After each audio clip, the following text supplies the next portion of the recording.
Bismillahirrahmanirrahim. Assalamualaikum warahmatullahi wabarakatuh. Waalaikumsalam warahmatullahi wabarakatuh. Selamat pagi teman-teman semua dan selamat pagi Ibu Nursiwi Nugraini selaku dosen pengampu pembelajaran pengolahan data. Alhamdulillahirrabbilalamin, pada pagi hari ini kita dapat berjumpa bersama-sama dalam pembelajaran pengolahan data. Nah, pada kali ini kelompok 6 berkesempatan untuk mempresentasikan hasil kerja kelompok yang berjudul Bab Pembelajaran Pengolahan Data, Mengolah Data Mean, Median, Modus, dan Aljabar. Langsung saja saya akan memperkenalkan anggota dari kelompok kami. Yang pertama Rizalo Fitri Wulansari dengan nomor NIM 140 142 1040, kemudian saya sendiri Andini Citra Puspita dengan nomor NIM 140 142 1041, kemudian Munirul Izzah dengan nomor NIM 140 142 1042, Dian Setiawati dengan nomor NIM 140 142 1043, kemudian Sabrina Mandeliani 140 142 1044, Safira Galuh Yunia Rizky dengan nomor NIM 140 142 1045, kemudian Maftuhatun Nasihah dengan nomor NIM 140 142 1046. Langsung saja. Nah, di sini kelompok kami mempunyai topik pembahasan. Bisa di next. Topik pembahasan diantaranya ada dua. Yang pertama yakni bagaimana cara mengolah data dengan metode mean, modus, median. Kemudian pengertian dari definisi aljabar dan unsur-unsur bentuk aljabar. Selanjutnya kita akan membahas tentang latar belakang. Untuk latar belakang akan dibacakan Saudara Maftuhatun Nasikah. Untuk Maftuhatun Nasikah dipersilahkan. Baik, terima kasih moderator. Yang pertama yaitu latar belakang. Statistika adalah cabang ilmu yang mempelajari tentang bagaimana mengumpulkan, menganalisis, dan menginterpretasikan data. Mean, median, modus sama-sama merupakan ukuran pemusatan data yang termasuk ke dalam analisis statistika deskriptif. Namun, ketiganya memiliki kelebihan dan kekurangannya masing-masing dalam menerangkan suatu ukuran pemusatan data. Deskripsi data yang dilakukan meliputi ukuran pemusatan dan penyebaran data. Ukuran pemusatan data meliputi nilai rata-rata atau mean, modus, dan median. Mean, modus, dan median merupakan ukuran pemusatan data yang termasuk ke dalam analisis statistika deskriptif. Namun, yang termasuk ke dalam analisis statistika deskriptif, ketiganya memiliki kelebihan dan kekurangannya masing-masing dalam menerangkan suatu ukuran pemusatan data. Next.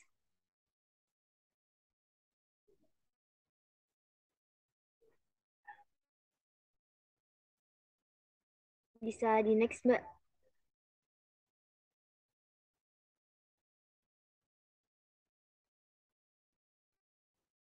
Untuk pembahasan yang pertama yaitu mean atau rata-rata. Mean adalah salah satu ukuran gejala pusat. Mean dapat dikatakan sebagai wakil kumpulan data. Menentukan mean dapat dilakukan dengan cara menjumlahkan seluruh nilai data, kemudian membaginya dengan banyaknya data. Secara matematis, mean atau nilai rata-rata dapat dituliskan sebagai berikut. X bar dengan nilai data ke I, N yaitu banyaknya data. Rumus min data kelompok itu sedikit berbeda dengan min rata-rata pada data tunggal. Untuk rumus min untuk data kelompok dirumuskan sebagai berikut. X bar sama dengan sigma FI dikali XI per sigma FI. Dengan keterangan, X bar merupakan nilai rata-rata. XI sama dengan nilai tengah kelompok dari data ke I. FI merupakan frekuensi kelompok data ke I. Next. Untuk materi selanjutnya, saya serahkan ke Mbak Sabrina. Baik, terima kasih untuk kesempatannya. Untuk materi yang selanjutnya yaitu median. Median merupakan nilai tengah dari suatu data. Median adalah nilai yang ada di tengah setelah data diurutkan dari yang terkecil. Median membagi data menjadi dua bagian sama banyak setelah diurutkan dari nilai yang terkecil. Adapun rumus dari median yaitu ME sama dengan X setengah N plus 1. Kemudian adapun rumus median untuk kelompok data genap ME sama dengan X setengah plus X setengah plus 1/2. Selanjutnya, contoh soalnya itu untuk mencari data median pada data ganjil, diketahui hasil ulangan IPS siswa kelas 5 adalah 6, 7, 8, 8, 5, 9, 8, 7, 9. Carilah median dari nilai tersebut. Penyelesaian langkah pertama yaitu urutkan dari nilai yang terkecil dahulu sehingga menjadi 5, 6, 7, 7, 8, 8, 8, 9, 9. Selanjutnya kita amati nilai yang berposisi di tengah yaitu 8. Jadi median dari data tersebut adalah 8. Kemudian mencari median pada data genap. Contoh soalnya yaitu diketahui hasil ulangan matematika siswa kelas 5 adalah 6, 7, 8, 8, 5, 9, 8, 7, 9, 6.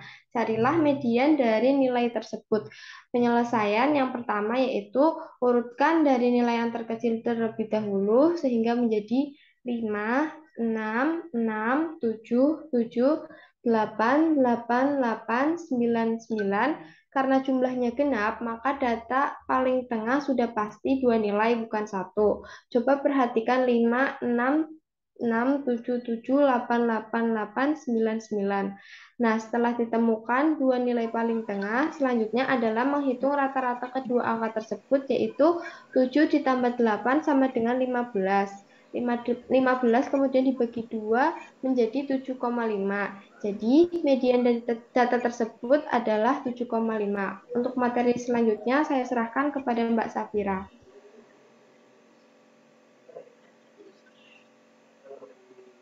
Baik, terima kasih sebelumnya. Untuk materi selanjutnya yaitu mengenai modus. Modus merupakan nilai yang paling sering muncul atau nilai yang dengan frekuensi paling tinggi. Dalam sekumpulan data, bisa terdapat satu modus, dua modus, lebih dari dua modus, atau tidak memiliki modus sama sekali. Nah, untuk rumus dari modus yaitu MO sama dengan TB plus D1 per D1 plus D2 dalam kurung P. Nah, TB artinya tepi bawah dari modus, D1 artinya selisih antara frekuensi kelas modus dengan frekuensi dari sebelum kelas modus. Untuk D2, yaitu selisih antara frekuensi kelas modus dengan setelah kelas modus. Untuk P artinya panjang dari kelas interval. Nah, untuk contoh soalnya seperti diketahui hasil ulangan IPA siswa kelas 4 adalah 6, 7, 8, 8, 5, 9, 8, 7, 9, 6. Nah, carilah median dari nilai tersebut. Untuk penyelesaiannya yaitu untuk mencari modus, urutkan dari yang terkecil. Nah, menjadi 5, 6, 6, 7, 7, 8, 8, 8, 9, 9. Nah, dari data tersebut didapatkan nilai 5 mempunyai angka 1.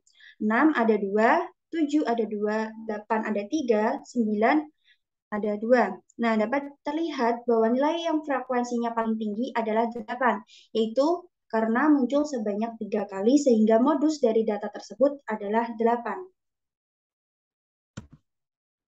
Untuk bentuk dari aljabar, yaitu bentuk aljabar adalah suatu bentuk matematika yang dalam penyajiannya memuat huruf-huruf untuk mewakili bilangan yang belum diketahui. Aljabar adalah bagian ilmu matematika di mana huruf dan simbol digunakan untuk mewakili bilangan dalam sebuah rumus atau persamaan.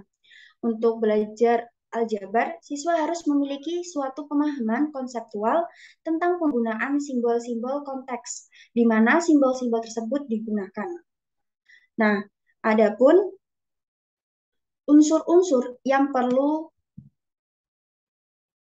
diketahui dalam aljabar. Yang pertama, suku.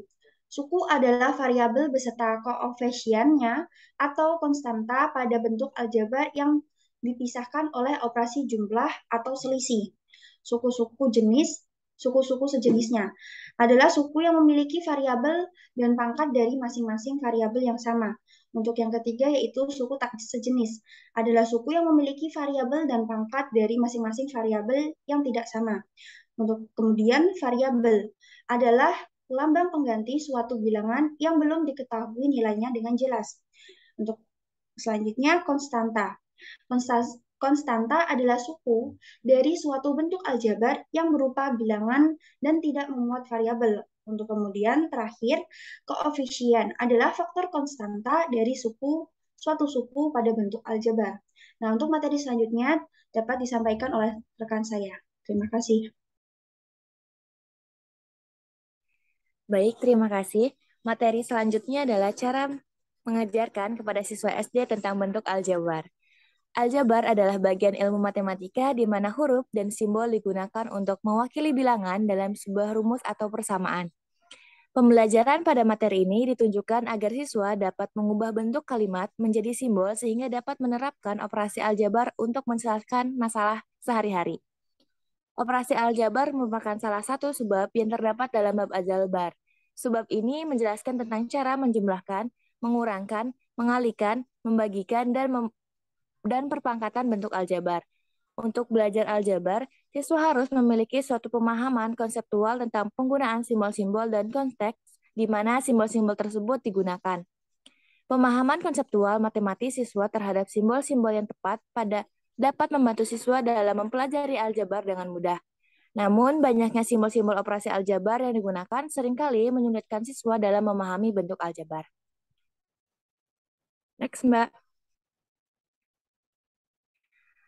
Adapun cara mengajarkan kepada siswa SD tentang bentuk aljabar adalah yang pertama, meninjau terlebih dahulu operasi matematika dasar.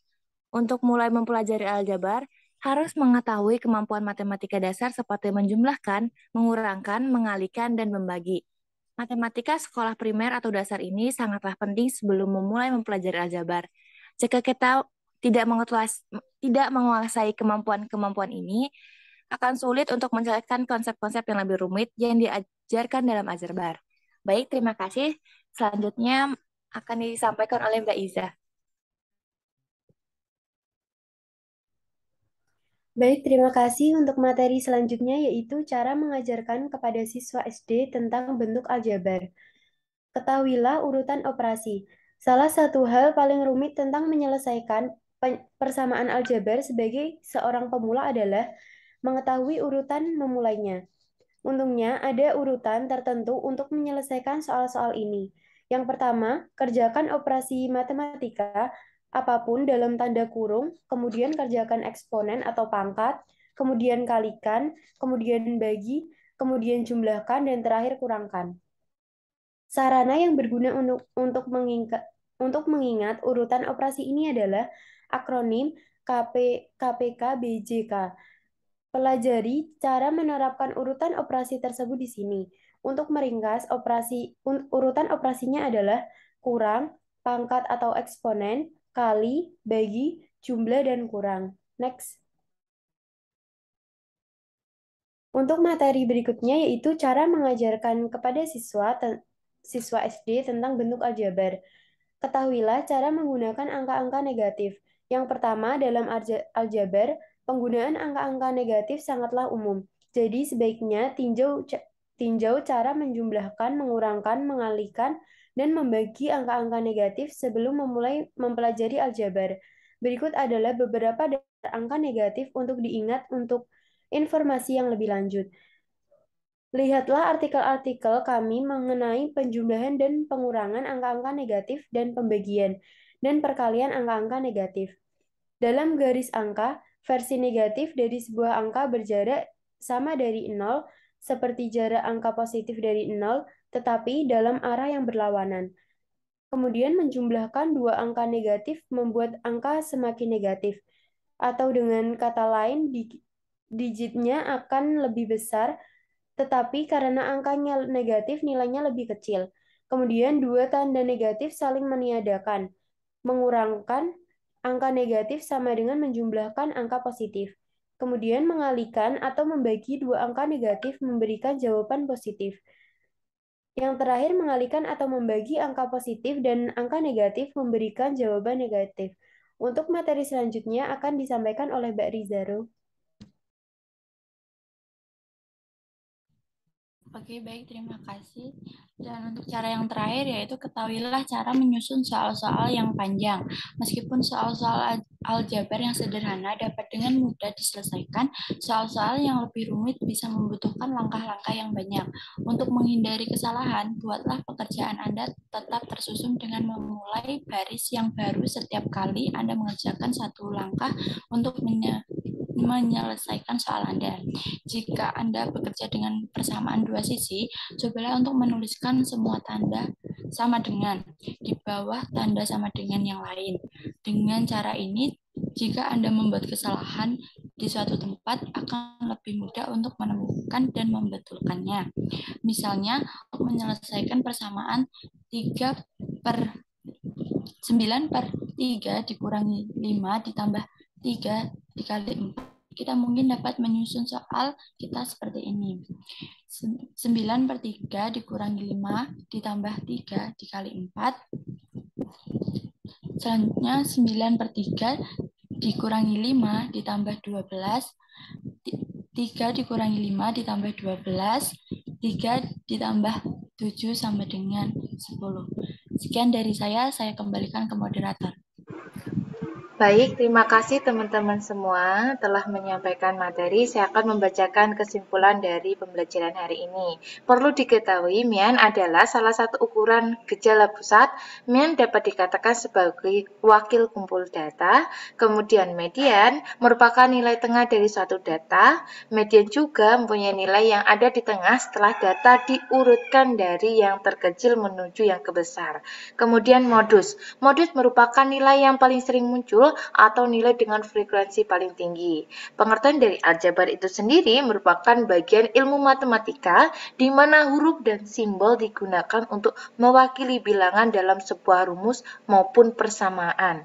Nah, pemahaman konseptual matematis siswa terhadap simbol-simbol yang terdapat membantu siswa dalam mempelajari aljabar dengan mudah.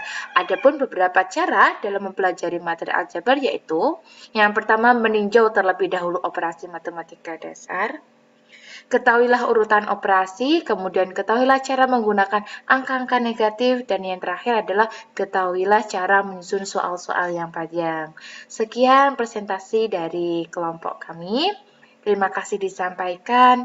Wabillahi taufiq wal hidayah, waridho wal inayah. Wassalamualaikum warahmatullahi wabarakatuh. Waalaikumsalam warahmatullahi wabarakatuh. Warahmatullahi wabarakatuh.